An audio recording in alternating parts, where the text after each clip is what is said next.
People may not know why they do what they do. However, people may know exactly what explanations they have been trained are predictable to be socially or politically acceptable.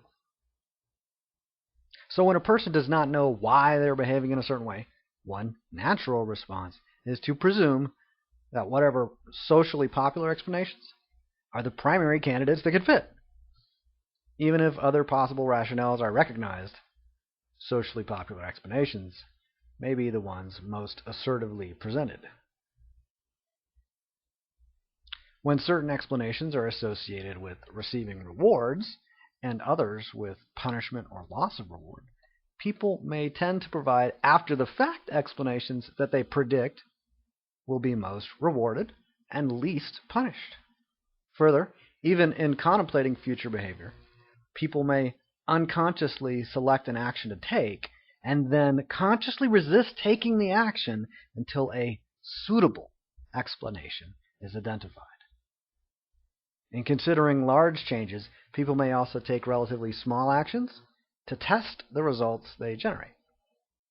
If small actions produce a perceived positive net change, at least within the time frame considered, then similar larger actions may follow. Actions can even include the presenting of various alternative explanations in language. In other words, pretense may be socially adapted, as in socially rewarded. Further, the primary functioning of the rational mind may be to pretend effectively, or a primary functioning of the rational mind.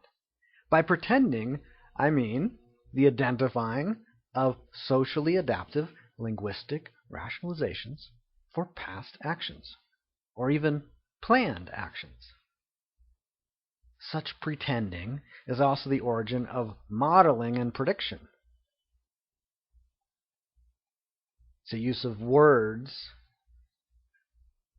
to identify, well, if I say this, what's going to happen?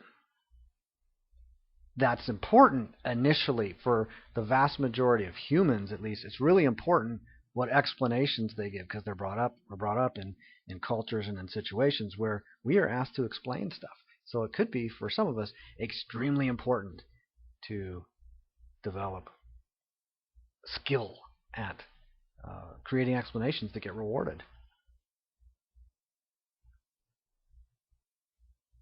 So such pretending is also the origin of modeling and prediction. We get a lot of development of our modeling and prediction faculties through pretending, through experimenting with various linguistic rationalizations and finding out which ones are rewarded, which ones are punished, and so forth. So we model and predict results based on this whole thing of presenting rationalizations to people. Predicting, and that includes the rationalization of I don't know. Sometimes we do know, but it's just a lot more effective or socially adaptive to say, I don't know.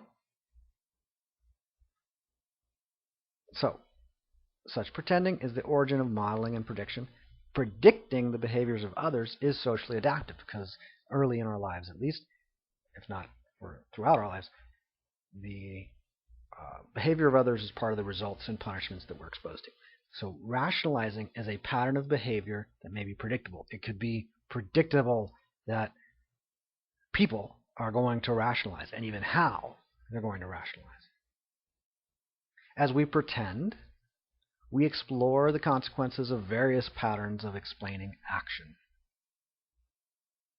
Why we pretend is just to practice possible explanations and experiment with the results those explanations produce through social rewards and social punishments.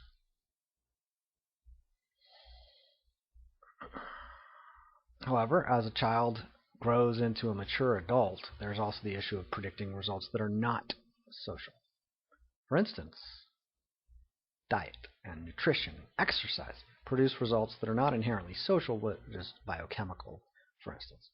Further, many other results that are social or societal do not involve personal explanations. such as investment returns or building a house. Typically, when when people do a work of art or some music or a author a book that has a bunch of words in it, people talk about why and rationalization and stuff. Part of selling and sales of a house or of a piece of furniture might be rationalizations, but the actual thing, when you're selling somebody a chair, they pretty much test out, okay, it functions as a chair, and then everything else in terms of its appearance, and that's pretty much it. Explanations aren't so important. Same thing for investment markets. Same thing, even more so perhaps for things like diet, nutrition, exercise, martial arts even. Martial arts isn't really a lot of explanations determining the results someone gets.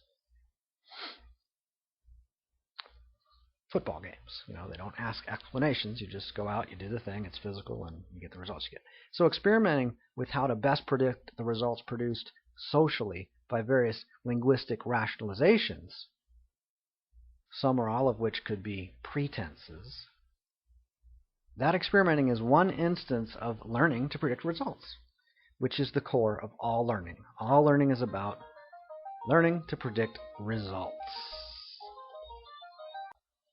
Learn that socially delivered rationalizations or explanations are all in the realm of pretense, or at least could be.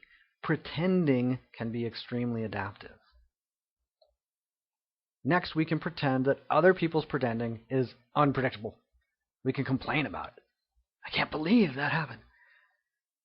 We can even pretend that our own pretending is unpredictable. However, is it true that one's activity is the result of one's personal choice, or is that just the rationalization that is socially popular, rewarded? Or is it just that, using language and linguistic rationalizations, sometimes nature experiments with different communications to see what results are produced by the various possible combinations, the various patterns of language? We can pretend that complaining is unpredictable. We can complain about complaining or how unpredictable complaining is, whatever. What results are produced? Are they rewarded? Are they punished? That predicts what patterns of behavior will arise subsequently. Can we seek out certain kinds of people and sort out who does not complain about our complaining and who does? We can seek and sort out who pretends about their own pretending, how well and how often, and who pretends about our own pretending. Who and how do we pretend about other people's pretending? Ooh. Who presents in language the concepts of ignorance and innocence for themselves and or others? Who presents blame and shame and animosity? Who does both? Who does neither? Why?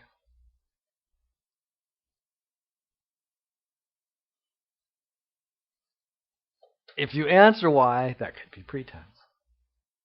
And where does it come from? Where does the apparent compulsion to speak and communicate come from?